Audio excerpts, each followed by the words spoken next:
Hi everyone, my name is Destiny. I run the brand called EatYoDestiny where I teach people about food accessibility as well as being vegan on a budget. Today we're going to be talking all about food justice, specifically food access, availability, and affordability. So I hope you enjoyed this video and you learned something today. Before we get started, I'm going to tell you a little bit about myself. I was born and raised in the Bronx, New York, and when I was 23 years old, I decided to move to the South. I don't know why I did it, but I moved to Dallas, Texas with my dog, and I learned so much about food justice when I moved out there. I also went vegan while living in Texas. So today I'm going to share a little bit about my experience and some of the things that I've learned about food justice along the way.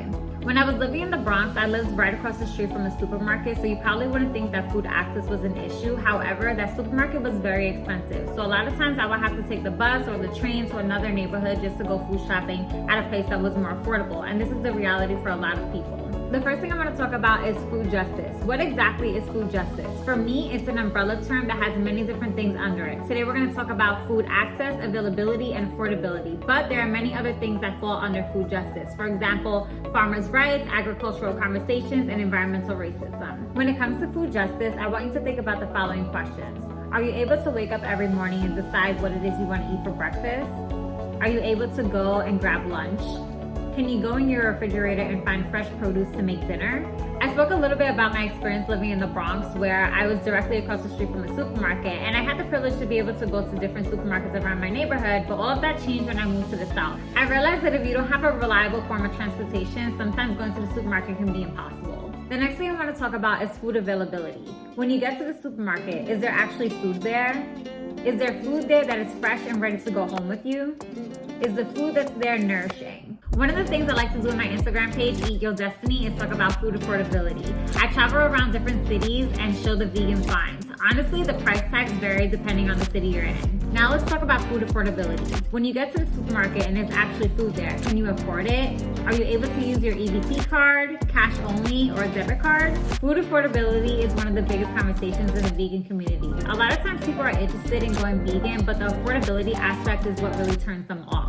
A lot of times these natural grocery stores are very overpriced, so finding vegan alternatives for milk, cheese, or even meats can be very difficult. Okay, so we've talked about food access, availability, and affordability. The bigger question here is, are you able to get to a supermarket that actually sells nourishing food that you can afford? I think everybody has pretty much heard the term food desert, but I really want to take a moment to tell the difference between food desert and food apartheid. The term food desert implies that it's natural for marginalized communities to not have access to food. When I say marginalized communities, I mean low-income BIPOC communities. The term food apartheid talks about the whole system, so it talks about geography, race, and socioeconomic status. There's a huge difference between food and food-like products. A lot of times in marginalized communities, there's only access to food-like products, so we really can't judge people based on what it is that they're eating. We need to take into consideration access, availability, and affordability. The last thing I want to say is that you are doing the best you can with what you have. You do not have to be shopping at these very expensive grocery stores to buy vegan food. I shop at the Dollar Tree all the time, so today I'm going to take you to my local dollar store and show you some of the things that I can eat for breakfast, lunch, and dinner.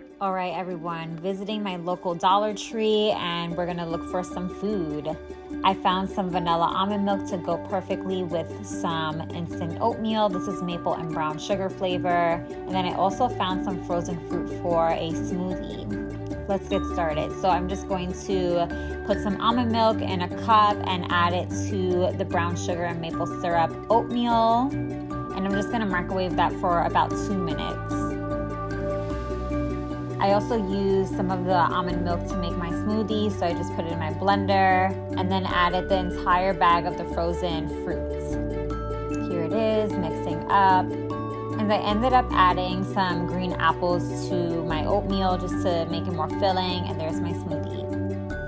For lunch, I'm picking up this pepper stir fry to go on a tortilla, which I found right here for $1. I'm also using some rotel as a replacement for pico de gallo. And then I also found some black beans. Honestly, you can find these for cheaper at different stores, but this will do. And I'm just going to season it all with taco seasoning. So the first thing I'm going to do is saute the stir-fry peppers with the taco seasoning. To make the beans, I like to add onion and garlic to a pot and then add the whole can of beans. But if you don't have that, you can totally just season the beans with whatever you have at home. And then to put it all together, we're just gonna put it on a tortilla. And if you wanna add some lettuce or any type of green on top, you can totally do that. Now it's time for dinner. I found this spaghetti for $1. It was a huge box. And then I also found some garlic and herb pasta sauce. I'm just gonna cook it according to the package. So the pasta goes in, and then I added some mushrooms and tomatoes just to spice it up. And I added some of the pasta sauce, and that's it. We have a vegan meat sauce. All right, everyone, that's all I have for you all today. I hope you learned something about food justice, and if you have any questions, please feel free to DM me. I go by EatYoDestiny on Instagram, and I'm really looking forward to chatting with you.